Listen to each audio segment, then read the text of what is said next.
So let's get this quick and to the point. First of all, I do not dislike Seth Rollins.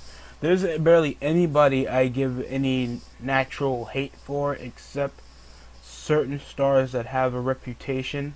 Rollins did, of course, some dumb crap in his life. He sent a D pic. He was universally hated over the year of 2019.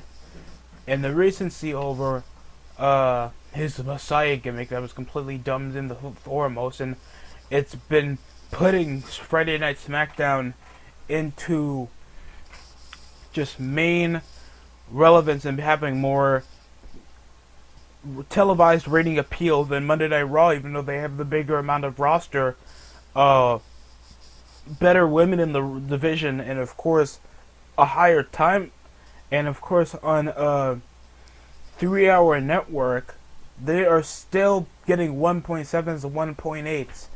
And the reason that we're actually dazzling for that high now of a standard boggles me in so many ways. Now we have SmackDown getting 2.1s because we actually have a legitimate main eventer with mid-carders trying to aim for the world title.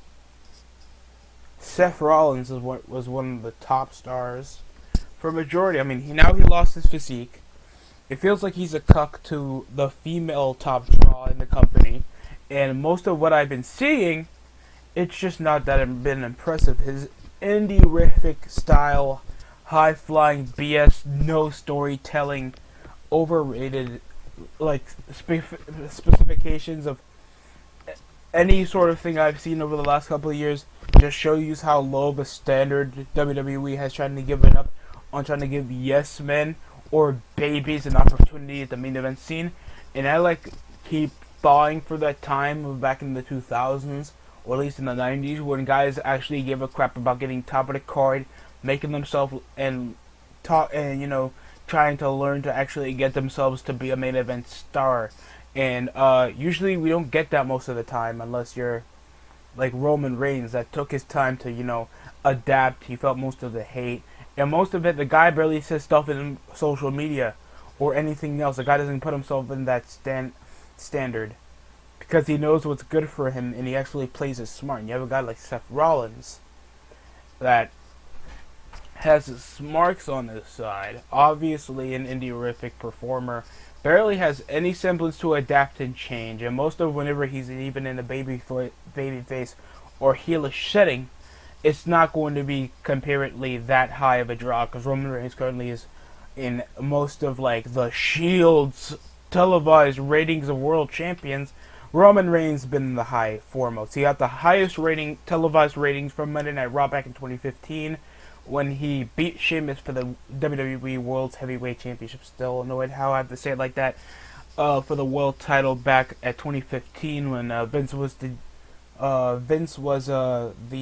trying to hold him away from the world title. The Authority was trying to hold him away from the world title. A whole lot of episodic stuff, and Roman Reigns just felt it because he looked like an ass kicker. He had cool moves. He got the fans hyped, and whether any emotion to have it on, you'd rather see Roman Reigns as world champion than Sheamus because many guys were injured. People wanted to see Roman Reigns versus John Cena. People wouldn't mind seeing Roman Reigns versus The Undertaker. And it makes a lot of sense because Roman Reigns at least looks like a top draw. The guy has the ability of a top draw. And whether you like it or not, over most of the matches that Roman Reigns had, I'm not saying this because of the bias of him being heel right now. I'll admit this up the foremost, and I'll say this even if you guys coming into the past reviews I had over the 2 years I've been doing this, that he's a higher acclaimed WWE star than both Dean Ambrose and Seth Rollins. And these are some of my negatives I have with Seth Rollins. His ability has not changed over his character development is completely off.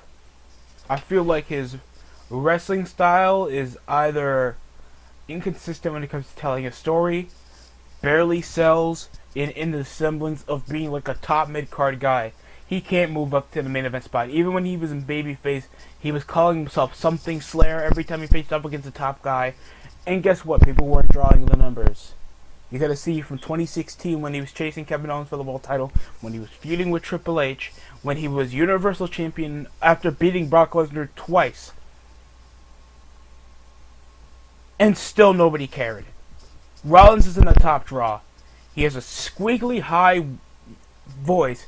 He just looks like just incredible with wet hair. His abilities usually just Falcon Arrow, Tope Suicida.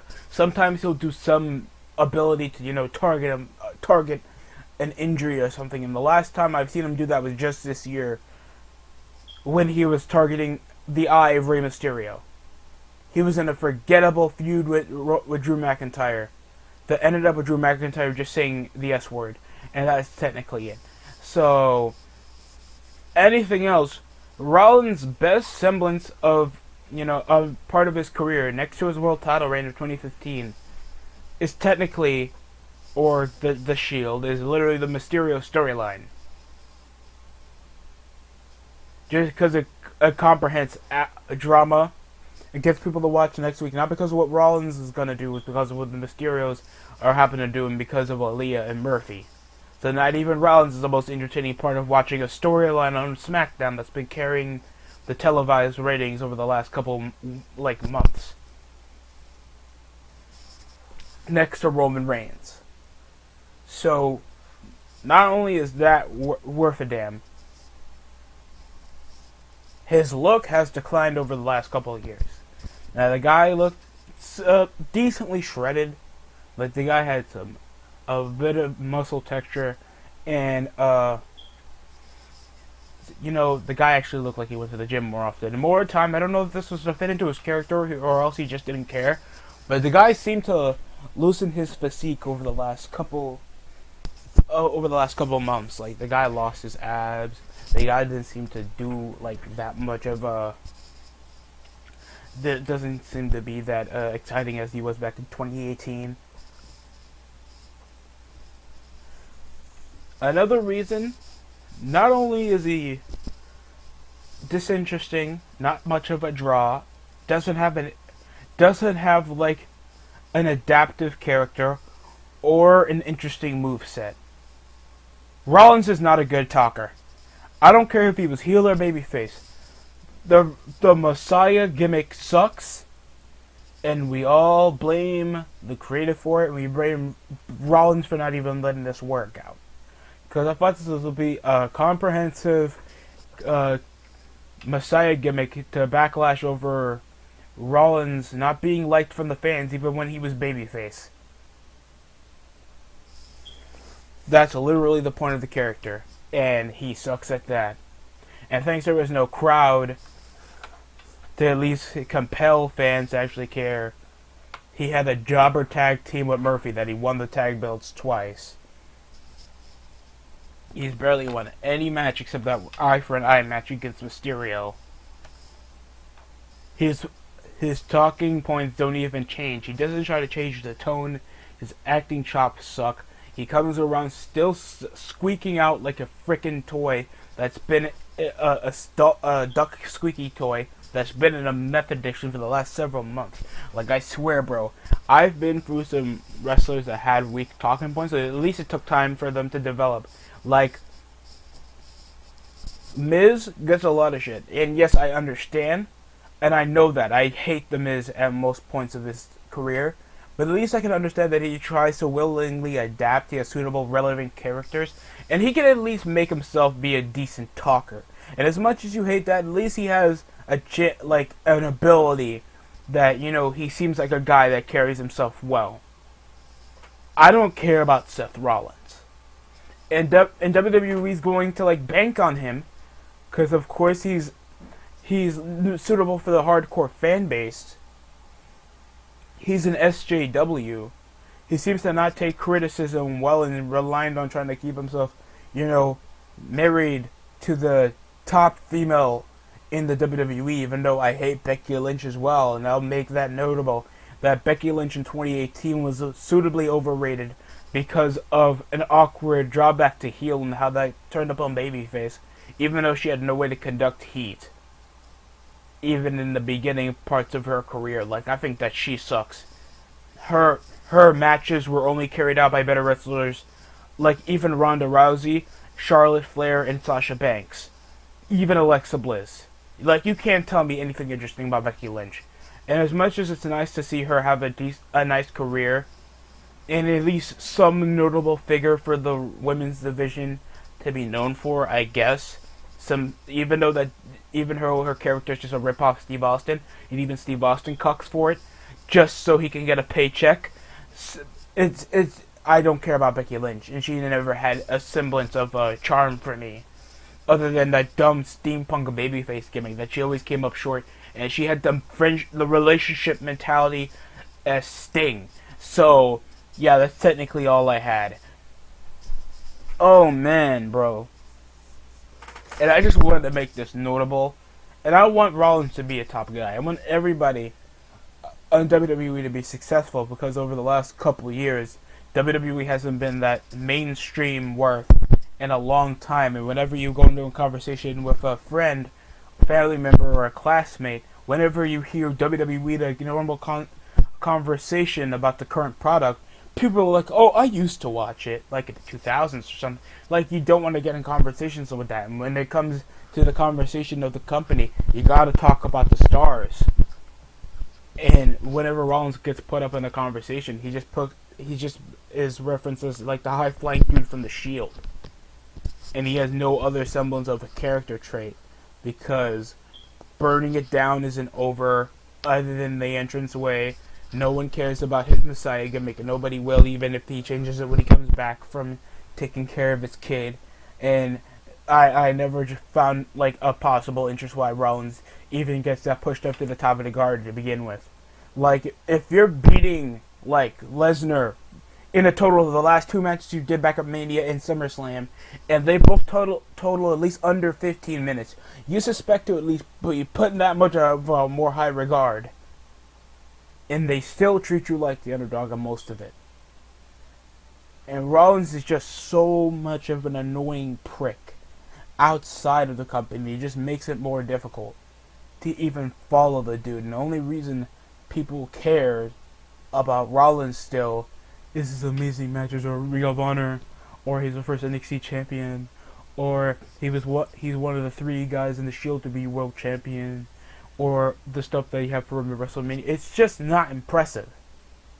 The coolest thing I've seen Rollins do is the stuff with the Shield and Evolution, when he took that curb stomp into an RKO. In the final coolest part Rollins did is when he broke his knee. He broke his ankle in that live event against Kane. I'm joking. That's messed up. I never wish upon a person to get hurt. That's terrible. But that's technically it. There's no compelling. Like, if Rollins was released, yes, you lose like a long-time star in the company, but it's like clipping a toenail. You'll grow it back eventually.